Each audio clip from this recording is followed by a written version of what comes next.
Hello everyone, welcome back to Shri Bala Vantalu. ఈరోజు మన healthy recipe కొబ్బరి పాలతో కమ్మనైన పులావ్ ప్రిపేర్ చేసుకుందామండి. టేస్ట్ చాలా బాగుంటుంది. లంచ్ బాక్స్ కానీ ఏదైనా స్పెషల్ అకేషన్స్ ఉన్నప్పుడు కూడా ఈ కమ్మనైన కొబ్బరి పాలతో పులావ్ను ప్రిపేర్ చేసుకొని హ్యాపీగా తినేయవచ్చు. మరైతే లేట్ చేయకుండా మన ప్రాసెస్లోకి వెళ్ళిపోదాం. ఈ టేస్టీ అండ్ హెల్దీ కొబ్బరి పాలతో పులావ్ని ఎలా ప్రిపేర్ చేసుకోవాలి అనేది ప్రాసెస్లో చూసేద్దాము. ఒక బౌల్ పెట్టేసుకొని ఒక గ్లాసు రైస్ వేసుకోవాలి. ఇవి ఒక పావు కేజీ రైస్ ఉంటాయండి. నార్మల్ రైస్ తీసుకుంటున్నాను. మీరు కావాలంటే బాస్మతి రైస్ అయినా తీసుకోవచ్చు. బియ్యాన్ని 1-2 సార్లు శుభ్రంగా కడిగేసుకొని మునిగేంత వరకు వాటర్ వేసేసి ఒక అరగంట పాటు నానబెట్టేసుకోవాలి. ఒక గ్లాస్ రైస్కి సగం కొబ్బరికాయ అయితే సరిపోతుందండి. కొబ్బరిని చిన్న పీసెస్గా కట్ చేసుకొని మిక్సీ జార్లో వేసేసుకొని ఫస్ట్ వాటర్ వేయకుండా మిక్సీ పట్టేసుకోవాలి. చూడండి, ఇలా మిక్సీ పట్టేసుకున్నాక ఒక గ్లాస్ వాటర్ వేసేసుకొని మెత్తగా మిక్సీ పట్టేసుకొని ఈ కొబ్బరి పాలని ఏదైనా పలుచటి క్లాత్లో కానీ ఇలా జాలిగరిటెలో కానీ ఫిల్టర్ పట్టేసుకోవాలి. చూడండి, ఇలా స్పూన్తో గట్టిగా నొక్కేసామంటే కొబ్బరి పాలన్నీ కిందికి వచ్చేస్తాయి. ఇలా ఫిల్టర్ పెట్టేసుకొని ఈ మిగిలిన పిప్పిని ఇంకొంచెం వాటర్ వేసేసుకొని ఇంకొకసారి మెత్తగా మిక్సీ పట్టేసుకుందాం. చూడండి, ఇలా మెత్తగా మిక్సీ పట్టేసుకొని ఫిల్టర్ పట్టేసుకోవాలి. కొబ్బరిని ఇలా రెండవసారి మిక్సీ పట్టేసుకున్నామంటే ఇక కొబ్బరి పాలు ఏమీ లేకుండా నీట్గా వచ్చేస్తాయండి. ఇలా ఫిల్టర్ పట్టేసుకున్నాక ఈ మిగిలిన పిప్పిని పడేయవచ్చు.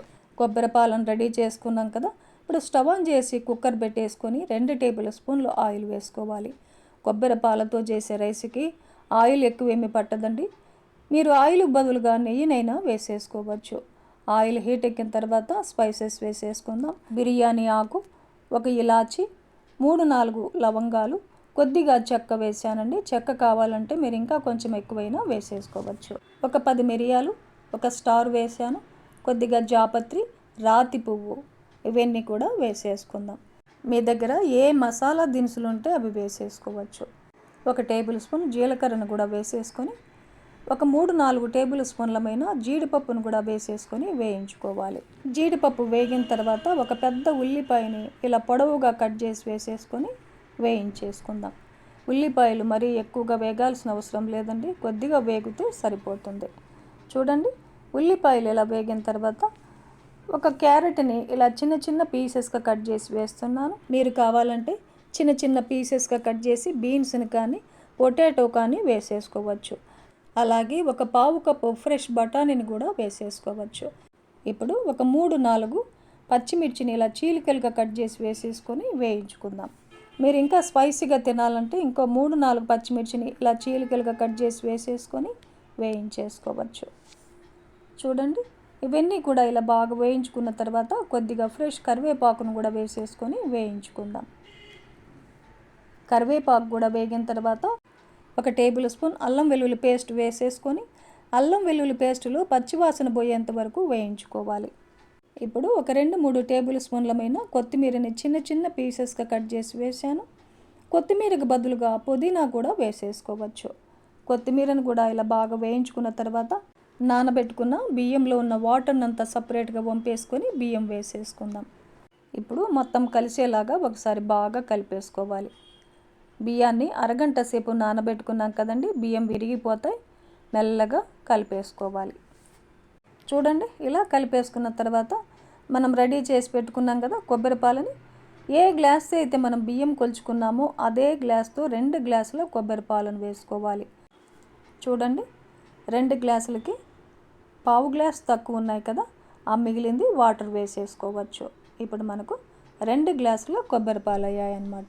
కొద్దిగా తక్కువ అయితే వాటర్ని యాడ్ చేసుకోవచ్చండి.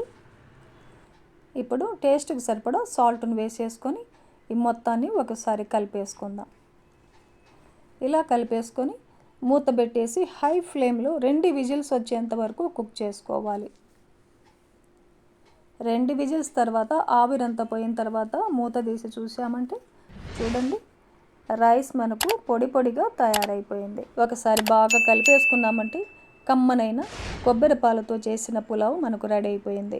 ఆనియన్ రైతాతో కానీ ఏదైనా మసాలా కర్రీతో కానీ తిన్నామంటే టేస్ట్ చాలా చాలా బాగుంటుందండి. చూశారు కదండి, ఈ ప్రాసెస్లో కొబ్బరి పాలతో టేస్టీ పులావ్ను మీరు కూడా ప్రిపేర్ చేసి ఫ్యామిలీతో టేస్ట్ చేయండి.